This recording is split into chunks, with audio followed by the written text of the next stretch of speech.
All right. I'm Taylor, I'm Elizabeth. just so we got that out of the way. Okay. So, Diggin's mission is to rebuild the food system. We do this right now through operating fine casual restaurants, and we serve seasonal American food that's sourced both locally and regionally, with an attention to planning our menus with farmers and partners, fishermen and ranchers, and folks that really are building communities around food in their own communities. And this is sort of just a glimpse of what we serve, and it's really, you see the vegetables, it's about the vegetables. Our focus is really clean and approachable food that you sort of want to enjoy every day. And Gretchen did our intros, so so you know who we are. Do it again. Did someone say that? Oh, I'm Elizabeth Meltz. I am the Senior Director of Environmental Health for Diggin at the Taylor Lanzet, Director of Supply and Sustainability. Yes. Okay. And we're talking today about upstream and downstream sustainability. I think we like to think of ourselves as like the 1-2 punch of sustainability at Diggin. When we talk about upstream, we talk about the type and rate and how things are extracted from the earth. So some of the vegetables and things that Taylor will talk about. And we talk about downstream, we talk about what can we do with the end product, and considering the life cycle analysis and society's ability to deal with that waste, whatever it may be. Yeah, and we feel that many folks focus on one of them, right? So if you're really focused on zero waste strategy, or you're focused on just your sourcing, and our approach is to really look at the holistic side of procurement, from the producer all the way down to what happens when the consumer gets it, and hopefully build some strategies that other people can use and replicate in the restaurant space. I also just realized we have a prompter. It's great. Yeah. Okay, so let's start with Upstream. So from the first conversation that we have with a producer, we want to know everything about them, how they're growing, what practices they're using every day when they go into the field. Are they thinking about leaving the soil in a better place? I know someone who was just up here talking about regenerative agriculture.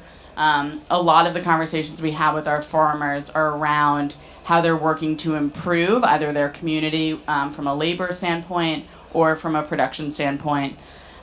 Second, supply drives menu. So we buy things seasonally, and we do that work. We're not going to buy tomatoes when they're out of season, because we actually want to celebrate flavor and plan with people in such a way. Community investment and capital distribution.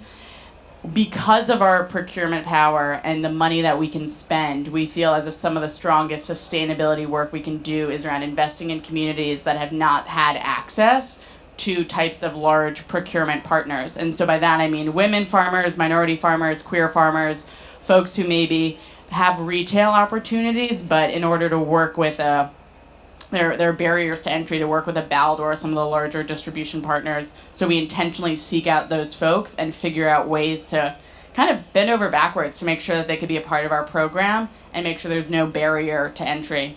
And lastly, whole food utilization and zero waste sourcing. So we go out in the field, we're walking to understand what part of plants are not being harvested.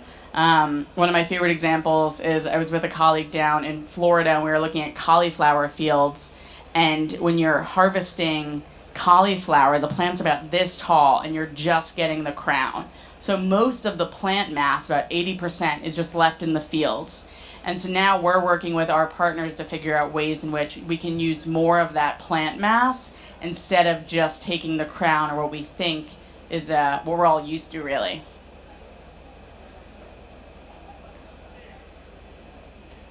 Am I doing this right? I don't know. Is this thing on?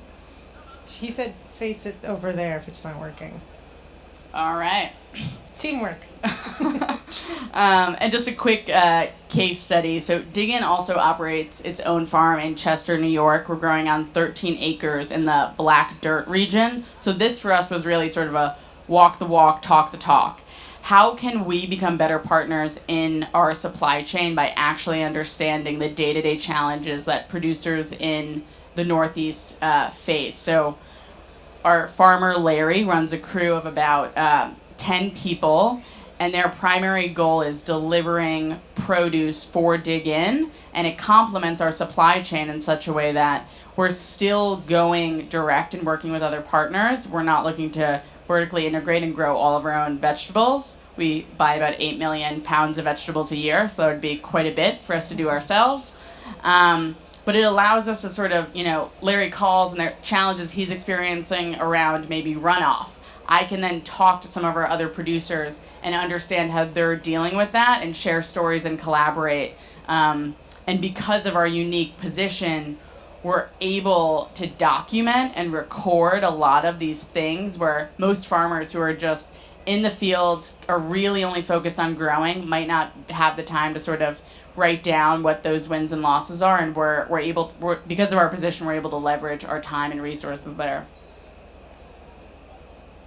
And sort of the segue from sourcing to downstream is most discussed around packaging. So when we think about packaging, there's, these are sort of all the factors, right? So operations, material, source origin, end of life, overall reduction. And this is where I most overlap with Elizabeth's world. And it's kind of bleak, right? There's not a lot of really good packaging options out there. People are getting their feet wet, but at the end of the day, there's only a few compostable options, or there's a lot of dialogue between, well, this is made from corn, but then you can't really add that to the compost pile. So we're trying to figure out ways in which we're using overall less, because that's still the best strategy, and then work with manufacturers who can maybe offer something that's different, be it, cutlery that is just, lighter, has less plastic, has frankly like maybe a hole cut out of it. We're working trying to understand if we can go fully compostable and actually have that make a difference and have our haulers receive that. You're getting into the downstream. Yeah, so I'm not, you just take it from here, really. Well, can you go to the next slide? Of course. Okay. So yes, now downstream, which Taylor made a great segue into. I suspect that if you're here listening to this, you already understand that source reduction is the number one way to reduce your downstream footprint. If you don't bring it in the house, if you don't purchase it, then you don't have to dispose of it. So we're definitely working, this is sort of a list of things that we've been working on at Dig In, and that is something we're looking at. And my Upstream partner is a huge help with that. Taylor started to talk a little bit about compost. If you live in New York City, I don't know how many of you have dealt with commercial waste haulers or have businesses where you're trying to, deal with compost. It's not that easy. There's not a ton of infrastructure in New York City for this food waste, and then we have the complication of all of the disposables, the compostables, and some of the things that Taylor was talking about. So that has been an interesting, finding the right partners, making sure they're taking it where they say they're going, and really looking at what our waste stream is and making sure it's not contaminated to the point where people can't take it.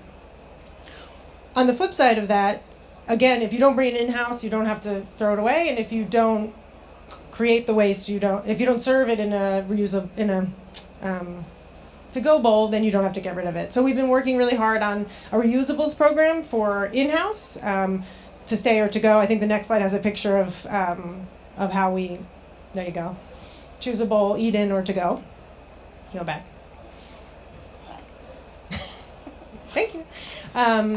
Signage is a big part of this, so how guests interact with signage, how guests interact with what you give them, where to put it, the different, is it compost, landfill, recycling, what are the options you give them? And then obviously we've really beefed up our donations program. I've only been at Dig about a year. Taylor did amazing donation work to some people in the audience who also have done this work with us. So I'm just making sure we capture all of it. That baseline was sort of already. Yeah. So some of the challenges, which we touched on a little bit, these for the existing restaurants, the 28 that we've already built, or let's say 26, because for some of the new restaurants we've been able to institute this before we opened.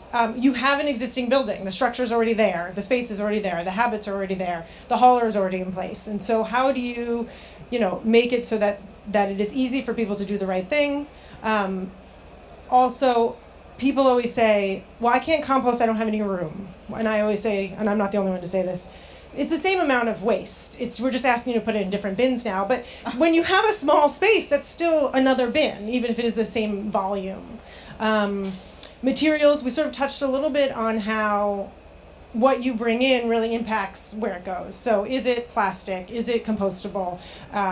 Is one part, is the lid plastic and the bottom compostable? Are the silverware, is it confusing?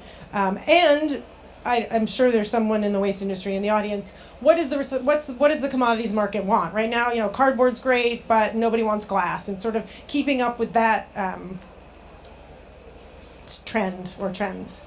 Awareness. Actually getting people to give a hoot is kind of a problem.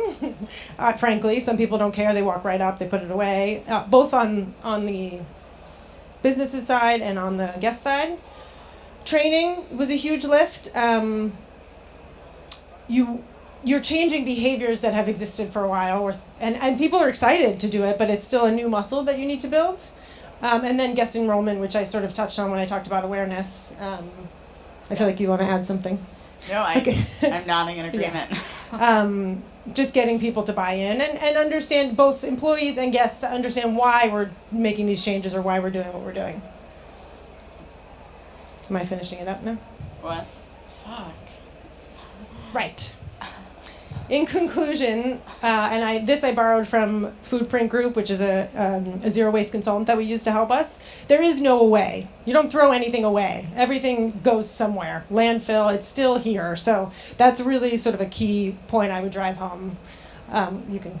Yeah, and the DIG mission being to rebuild the food system, a lot of that now looks like work around combating climate change, right? Trying to accommodate what the food system will look like in the future.